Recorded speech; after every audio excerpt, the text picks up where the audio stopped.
Welcome back for part two. So, since I talked to you last, I have officially installed the new wiring harness. Notice how it is supposed to look. The junk that we took off is right here.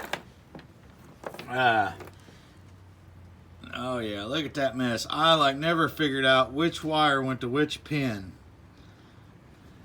This all just fell apart as I was touching it. It's hard to believe that this motor was ever running to begin with. Oh, here's another piece. Don't forget that piece. So, if you'll notice, this wiring harness, which sits in here like so, is the original wiring harness. This is the new wiring harness plug. So I was a little concerned that here I have 3 plugs on the left, here I have 4 plugs on the left. What I figured out is that this is a universal plug and my bolt plug has all 4. So I was pretty happy to figure out that this wiring harness worked. It is a little salty, so I really didn't want to mess with sending this back. I know it looks like organized chaos here, but all these wires are new. I had to ohm them all out with the voltmeter.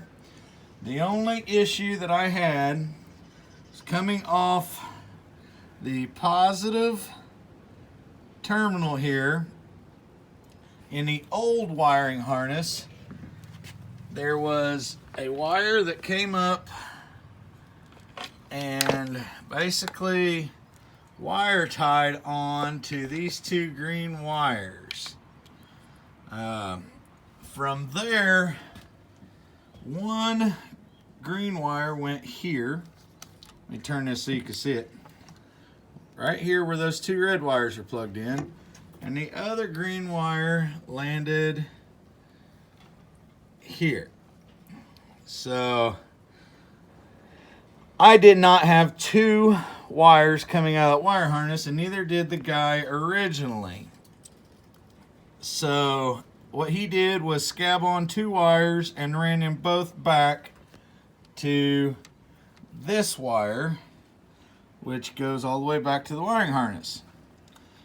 Now the motor ran when I started this, so even though I did not have 2 wires for that, what I did was I took a wire and just ran a jumper wire over to here. So if there's power on this red wire, I also have power going to this.